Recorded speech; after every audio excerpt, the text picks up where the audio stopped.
इस वीडियो को आखिर तक देखें और अपने अंदर के बदलाव को महसूस करें।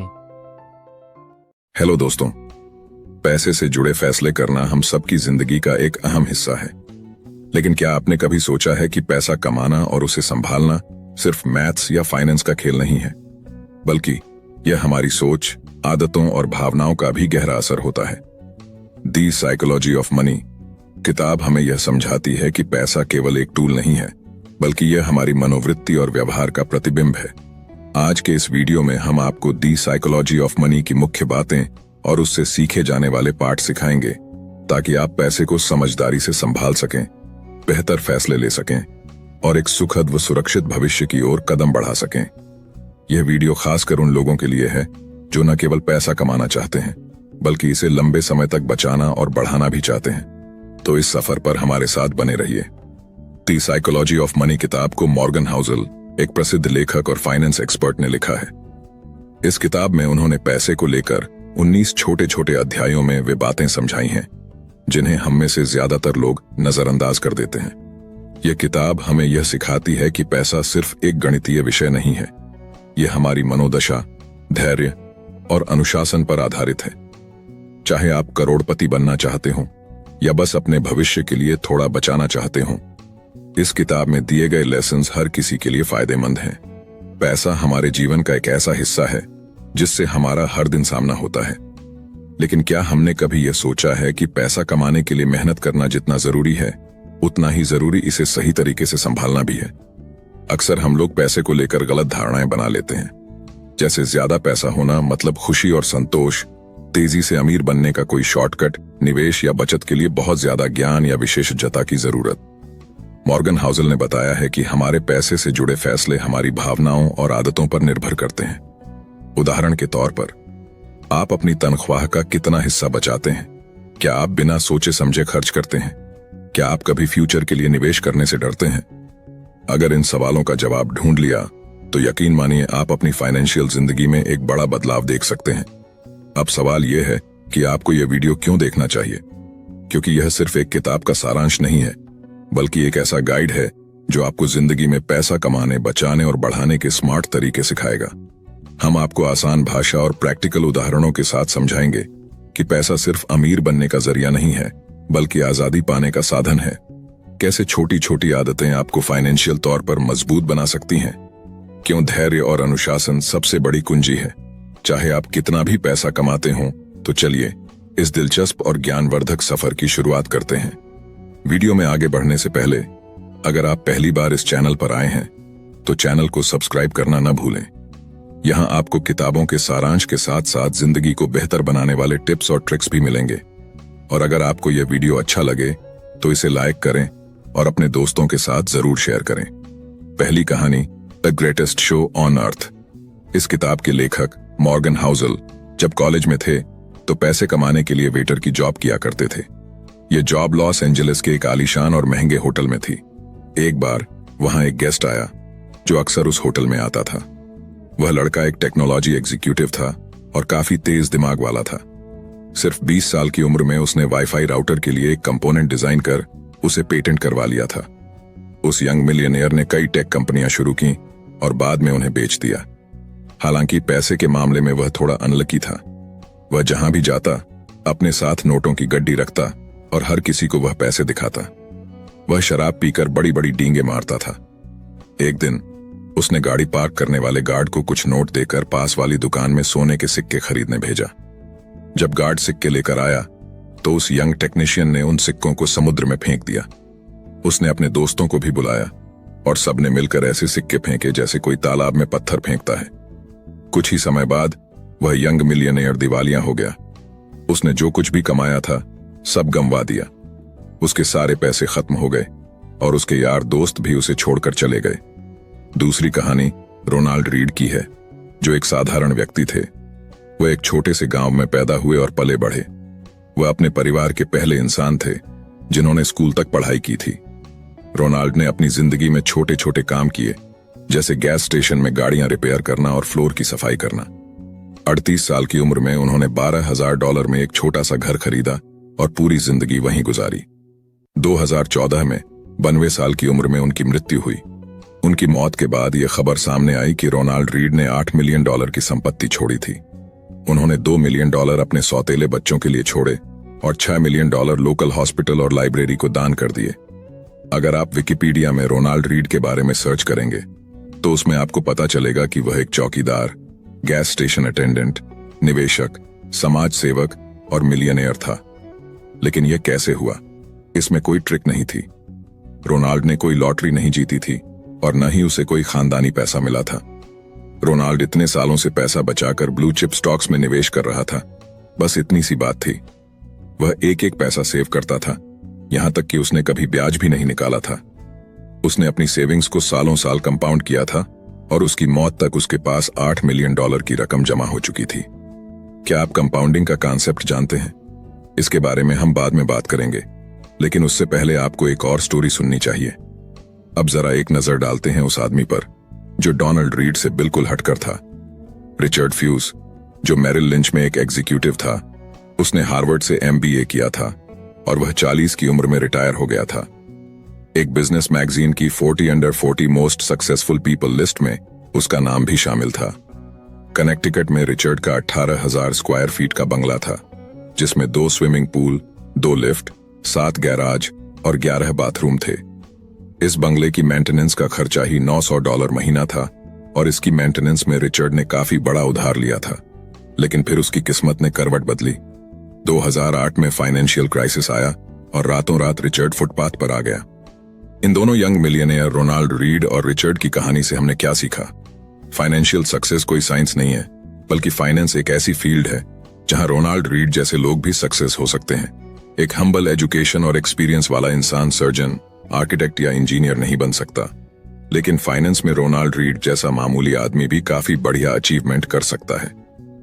फाइनेंशियल सक्सेस एक सॉफ्ट स्किल है जिसे कोई भी सीख सकता है। यह एक यूनिक फील्ड है जहां आपकी नॉलेज से ज्यादा यह मायने रखता है कि आप कैसे व्यवहार करेंगे। फाइनेंस की फील्ड पैसे की साइकोलॉजी समझने का तरीका है। आप चाहे जहां से भी हों, जैसे भी हों, पैसा आपका दिमाग बड़ा बना देता है। बस आपको हमेशा अलर्ट रहने और ध्यान देने की जरूरत है। हर कोई अमीर बन सकता है, पर हर कोई हबल नहीं होता। नेवर एनफ वेंगार्ड के फाउंडर जॉन सी बोगल ने एक बार एक स्टोरी सुनाई थी। एक बिलियनियर के घर पर पार्टी हो रही थी। एक कोने में कर्ट वेंकेट और जोसेफ बैठे थे। दोनों अपने होस्ट की इनकम की बात कर रहे थे, जो कि एक एज फंड मैनेजर था। कर्ट ने कमेंट किया कि उस आदमी की एक दिन की कमाई भी जोसेफ के नोबल के HYs की पूरे साल की बिक्री से भी ज्यादा है। इस पर जोसेफ ने कमाल का जवाब दिया। उसने कहा कि उसके पास वह है जो एज फंड मैनेजर के पास कभी नहीं होगा, और वह है एनफ। अब आपकी सोर्स ऑफ इनकम क्या है? क्या आप बोल सकते हैं कि आपके पास एनफ मनी है? चलिए इन 2 लोगों की स्टोरी से जानते हैं रजत गुप्ता के बारे में। रजत कोलकाता का गरीब लड़का था। वह एक अनाथ था, लेकिन 45 की उम्र में वह एक CEO बन गया। रजत दुनिया की जानी मानी कंसल्टिंग फर्म में से एक मैकिन्सी के CEO थे।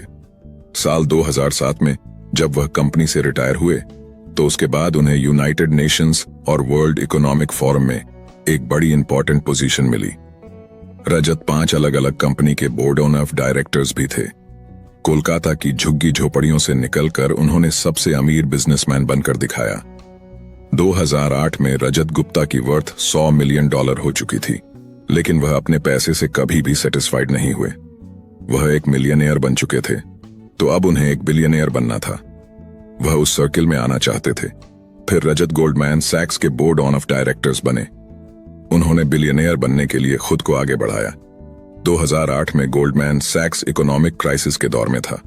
वॉरेन बफे ने कंपनी को बचाने के लिए उसमें $5 बिलियन का निवेश करने का डिसीजन लिया।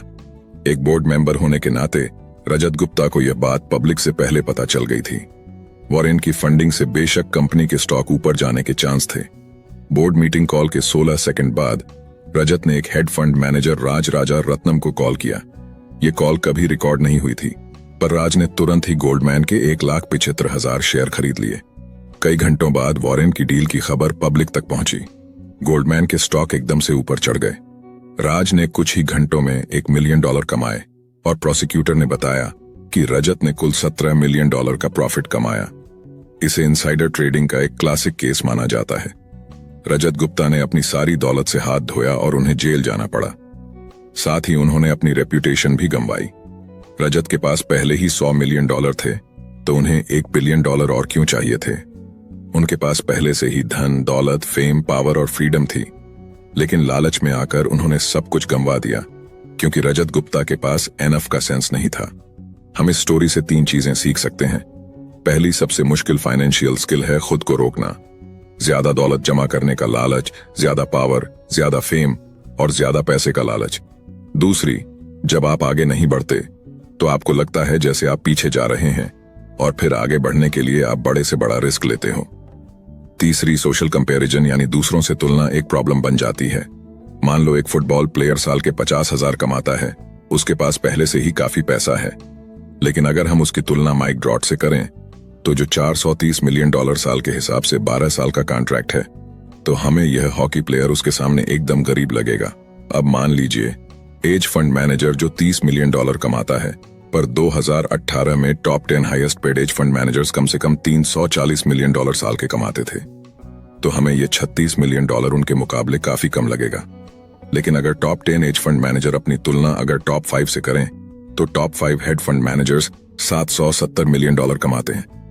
और अगर टॉप 5 खुद की तुलना वॉरेन बफे से करें, तो जो कि 2018 में उनसे $3.5 बिलियन ज्यादा अमीर थे, तो अगर वॉरेन बफे जेफ बेजोस के लेवल पर आना चाहे, जिनकी नेटवर्थ 2018 में $24 बिलियन थी, तो देखा आपने सोशल कंपैरिजन की दीवार बहुत ऊंची है, कोई भी इसे छू नहीं सकता। अगर आप इस खेल में शामिल हो जाएं कि मैं अपने दोस्तों जितना अमीर होना चाहता हूं, तो आप कभी नहीं जीत सकते, क्योंकि जीतने और पैसा कमाने की कोई लिमिट नहीं है। कोई पॉइंट नहीं है जहां आपको एनफ लगे और आप सेटिस्फाइड फील करें। जीतने का एक ही तरीका है कि लड़ो ही मत। मान लो कि आपके पास काफी है, चाहे आपके आसपास के लोग और की चाहत में पागल हुए जा रहे हों। लॉस वेगस के एक डीलर ने एक बार कहा था, कसिनो में जीतने का एक ही तरीका है, घुसते ही बाहर निकल जाओ। सोचो, आप एक एग्जीक्यूटिव विलेज की पार्टी में हैं।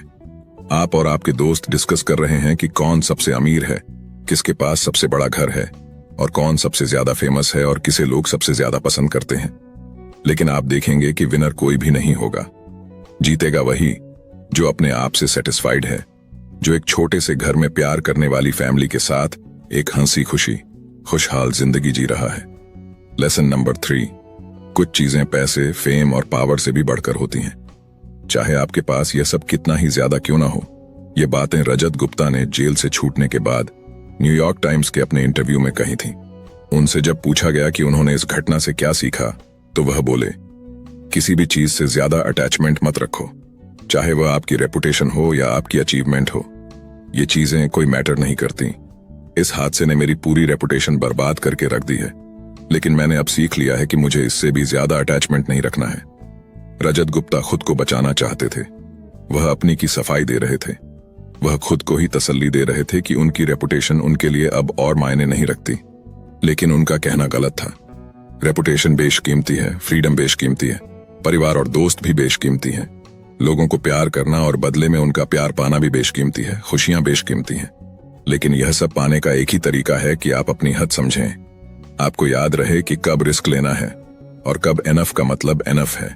कंपाउंडिंग। एक फील्ड से सीखी हुई बातें हमें दूसरे फील्ड में काम आती हैं। क्या आपको पता है कि बहुत पहले आइस एज क्यों आया था? ये कुछ उसी तरह है जैसे इन्वेस्टमेंट में कंपाउंडिंग आपके पैसे पर ग्रो करती है। 19वीं सदी में जाकर साइंटिस्ट इस बात पर एग्री हुए थे कि धरती में कभी आइस एज आया था। इसका सबूत इतने करीब था कि आसानी से नजरअंदाज कर लिया जाता था। धरती में सिर्फ एक ही आइस एज नहीं आया, बल्कि हमारी पृथ्वी ने 5 आइस एज देखे हैं, जिनकी डेट का हम आज एक्यूरेट अंदाजा लगा सकते हैं। क्या आप सोच सकते हैं कि पूरी दुनिया को बर्फ से कवर करने, बर्फ पिघलाने और फिर से बर्फ से ढकने पर कितनी एनर्जी की जरूरत पड़ेगी? तो यह घटना 5 बार हो चुकी है। लेकिन आइस एज आया ही क्यों? आइस एज के पीछे क्या वजह है? इसके बारे में बहुत सी थ्योरी हैं। एक थ्योरी के हिसाब से माउंटेन रेंज में हलचल होने की वजह से क्लाइमेट में चेंज आया है। एक दूसरी थ्योरी कहती है कि आइस धरती का नेचुरल वातावरण है, जिसमें ज्वालामुखी फटने से बदलाव आया है। हालांकि यह थ्योरी सिर्फ एक आइस एज को एक्सप्लेन करती है, न कि 5 को। 1990 की शुरुआत में एक सर्बियन साइंटिस्ट मिलान कोविक ने सोलर सिस्टम में धरती की पोजीशन को स्टडी किया और वह इस नतीजे पर पहुंचे कि सूर्य और चंद्रमा की ग्रेविटेशनल ताकत का प्रभाव पृथ्वी की दूरी पर पड़ता है। मिलान कोविक ने कहा कि कई बार ऐसा भी होता है कि पृथ्वी अपनी दूरी पर कुछ ज्यादा ही झुक जाती है, जिससे इसे नॉर्मल से ज्यादा सोलर रेडिएशन मिलता है। पृथ्वी के हेमिस्फीयर में आने वाले बदलाव के चलते बहुत ज्यादा ठंड हो गई, जिससे पूरी पृथ्वी बर्फ की मोटी चादर से ढक गई थी। व्लादिमीर कपिन, जो एक रूसी मेट्रोलॉजिस्ट थे, उन्होंने इस थ्योरी में एक कंडीशन जोड़ी है। उन्होंने कहा कि एक नॉर्मल टिल्ट की वजह से धरती पर गर्मियों के मौसम में भी ठंड बढ़ गई थी। ये उस तरह की गर्मी थी जिसमें इतनी गर्मी नहीं होती कि पूरी बर्फ को पिघला सके। गर्मियों के बाद भी धरती के कुछ हिस्से बर्फ से ढके रहे, जिससे बर्फ को आने वाली सर्दियों में भी टिके रहने में आसानी हुई। साल दर साल इसी तरह बर्फ के ऊपर बर्फ की परतें जमा होती रही, जब तक कि पूरी पृथ्वी बर्फ से नहीं ढक गई, और इस तरह आइस एज आया। देखा आपने, कंपाउंडिंग का कॉन्सेप्ट भी कुछ ऐसा ही है। मान लीजिए आपने अपनी एनुअल सैलरी का 10% इंडेक्स फंड में जमा करना शुरू किया और आपकी एनुअल इंटरेस्ट रेट है 10%, तो अगले साल आपके पास आपकी सैलरी का 10% के साथ 10% इंटरेस्ट रेट होगा। फिर आप 2022 तक अपनी सैलरी का 10% जमा करते गए। हर साल आप 10% जोड़ रहे हो और हर साल आपका 10% इंटरेस्ट रेट भी ग्रो कर रहा है। अगर आप इस पैसे को अगले 10 साल तक नहीं निकालते हो तो आप मिलियनेयर बन जाओगे। आइस एज भी धीरे धीरे बर्फ के जमा होने से आया। कंपाउंडिंग ऑन ऑफ इंटरेस्ट का मतलब भी यही है, धीरे धीरे पैसे जमा होना। क्या आपको पता है कि वॉरेन बफे सिर्फ 10 साल की उम्र से ही इन्वेस्ट करते आ रहे थे? उन्होंने कभी भी अपने इंटरेस्ट का पैसा नहीं निकाला। उन्होंने कई सालों तक यह पैसा जमा होने दिया, और जब वह 89 साल के हुए तो उनके पास 84.5 यानी 84.5 बिलियन डॉलर था। यह उनके डिसिप्लिन और 8 दशकों के कंपाउंडिंग का नतीजा था। अगर कंपाउंडिंग पर सच में कोई किताब लिखी जाए तो उसका नाम होना चाहिए शट अप एंड वेट, अमीर होने और अमीर रहने के बीच का फर्क, getting wealthy versus staying wealthy. अमीर बनने के कई तरीके हो सकते हैं, लेकिन अमीर बने रहने का सिर्फ एक ही तरीका है। चलिए, तो यह बात हम इन 2 इन्वेस्टर्स की कहानी से सीखते हैं। जेसी लिवरमोर अपने टाइम का बेस्ट स्टॉक ट्रेडर्स में से एक था। वह 1800 के दशक में पैदा हुआ था, जब दुनिया को पता भी नहीं था कि ट्रेडर कोई भी बन सकता है। उससे पहले ही उसने खुद को एक ट्रेडर के तौर पर एस्टेब्लिश कर लिया था। 30 साल की उम्र में ही जेसी ने $100 मिलियन कमा लिए थे। 1929 में स्टॉक मार्केट क्रैश हो गई, जिसकी वजह से ग्रेट डिप्रेशन आया। उन दिनों चारों तरफ बस यही न्यूज छाई हुई थी। वॉल स्ट्रीट के ना जाने कितने ही स्टॉक ट्रेडर्स ने सुसाइड कर लिया था। 29 अक्टूबर 1929 के दिन जेसी का परिवार घर पर उसका इंतजार कर रहा था। उसकी वाइफ और 2 बच्चे दरवाजे पर खड़े होकर उसके आने की राह देख रहे थे, और उसकी मदर इन लॉ बेडरूम के अंदर बैठकर रो रही थी। जैसे ही वह घर पहुंचा, वह शॉक में था, पर इसलिए नहीं कि उसका दिवालिया निकल चुका था। उसने अपनी वाइफ को पूरी बात बताई। हुआ यूं था कि जेसी ने शर्त लगाई थी कि स्टॉक मार्केट नीचे आएगा, और उसका अंदाजा एकदम सही निकला। वह करोड़पति बन गया। उस दिन अक्टूबर 29 को उसने $3 बिलियन पैसे कमाए थे। जब हर कोई यह शर्त लगा रहा था कि स्टॉक के रेट ऊपर जाएंगे, तो उस वक्त जेसी ने भविष्यवाणी कर दी थी कि स्टॉक मार्केट नीचे गिरेगा। बस फिर क्या था, वह शर्त जीत गया और रातों रात बिलियनियर बन गया। अब्राहम जो मानस्की के साथ कुछ अलग किस्सा हुआ। अब्राहम एक अमीर रियल एस्टेट डेवलपर था। 1920 के दौरान वह मिलियनियर बन चुका था। बाकी ट्रेडर्स की तरह अब्राहम ने भी काफी बड़ी शर्त लगाई थी कि स्टॉक मार्केट ऊपर चढ़ता रहेगा। स्टॉक मार्केट क्रैश के कुछ दिनों बाद ही अब्राहम गायब हो गया। दरअसल उसने सुसाइड कर लिया था। अब फिर से जेसी लिवरमोर पर आते हैं और उसकी स्टोरी पूरी करते हैं। 1979 के क्रैश के बाद जेसी ओवर कॉन्फिडेंट हो गया और एक के बाद एक बड़ी बड़ी शर्तें लगाता चला गया और जीतता गया। जेसी को लगा कि वह यूं ही हमेशा जीतता रहेगा, लेकिन 1933 में उसने स्टॉक मार्केट में अपना सारा पैसा गंवा दिया। जेसी भी कुछ दिनों बाद गायब हो गया और उसने खुद की जान ले ली। जो चीज अब्राहम के साथ हुई थी, वही 4 साल बाद उसके साथ भी हुई। अब्राहम की तरह वह भी सुसाइड करने पर मजबूर हो गया था। तो देखा आपने, दोनों आदमी अमीर तो बन गए थे, पर अपनी अमीरी बरकरार नहीं रख सके। पैसा कमाना एक बात है, पर उसे बनाए रखना अलग चीज है। पैसे कमाने के लिए आपको बाहर निकलना पड़ेगा, रिस्क लेने पड़ेंगे और आपको ऑप्टिमिस्टिक बनना होगा। लेकिन पैसे को बनाए रखने के लिए आपको हम्बल होना पड़ेगा। आपको ये बात याद रखनी होगी कि किसी भी वक्त, किसी भी सेकंड आपकी सारी दौलत छीन सकती है, क्योंकि जिंदगी ऐसी ही है। यहां कब क्या होगा कोई नहीं जानता। कभी आप एकदम टॉप पर आओगे तो कभी एकदम बॉटम पर। पैसे को बनाए रखने के लिए आपको सोच समझकर पैसे का इस्तेमाल करना सीखना होगा। और यह भी एक फैक्ट है कि पैसा मेहनत से कमाया जाता है, पर इसे कमाने में किस्मत का भी बड़ा हाथ होता है। जिंदगी में हमेशा याद रखो, कोई चीज हमेशा रहने वाली नहीं है। लाइफ में हार भी मिलेगी और नाकामयाबी भी। बीते कल की सक्सेस आने वाले सुनहरे कल की गारंटी नहीं दे सकती। अब हम वॉरेन बफे के पास वापस चलते हैं और देखते हैं कि उन्होंने 70 साल से अपनी वेल्थ कैसे मेंटेन करके रखी है। उन्होंने अपना पैसा 10 सालों के लिए इन्वेस्ट किया और 1 दशक से भी ज्यादा तक कंपाउंड होने दिया, और उस समय उनकी उम्र में उनके पास $14.5 बिलियन थे। वॉरेन को इन्वेस्टिंग आती है। उन्हें पता है कि इन्वेस्टिंग के लिए कौन सी कंपनीज बेस्ट रहेंगी। उन्हें यह भी पता है कि सबसे सस्ते स्टॉक्स कौन से हैं, और वह सबसे ज्यादा इफेक्टिव मैनेजर्स को जानते हैं। इस तरह से वह एक अमीर आदमी बने। लेकिन वॉरेन ने अपनी वेल्थ कुछ इस तरह से बनाए रखी कि वह किसी बहकावे में नहीं आए। उन्होंने 14 रिसेशन झेल लिए, पर कभी भी घबराकर अपने स्टॉक्स नहीं बेचे। उन्होंने अपनी रेपुटेशन दांव पर नहीं लगाई। उन्होंने खुद को किसी एक स्ट्रेटेजी, एक ओपिनियन या एक पासिंग ट्रेड तक सीमित नहीं रखा। उन्होंने कभी क्विट नहीं किया और ना ही रिटायर हुए। 65 साल के बाद भी वह कंपाउंडिंग करते रहे, और इस तरह वॉरेन सरवाइव कर गए।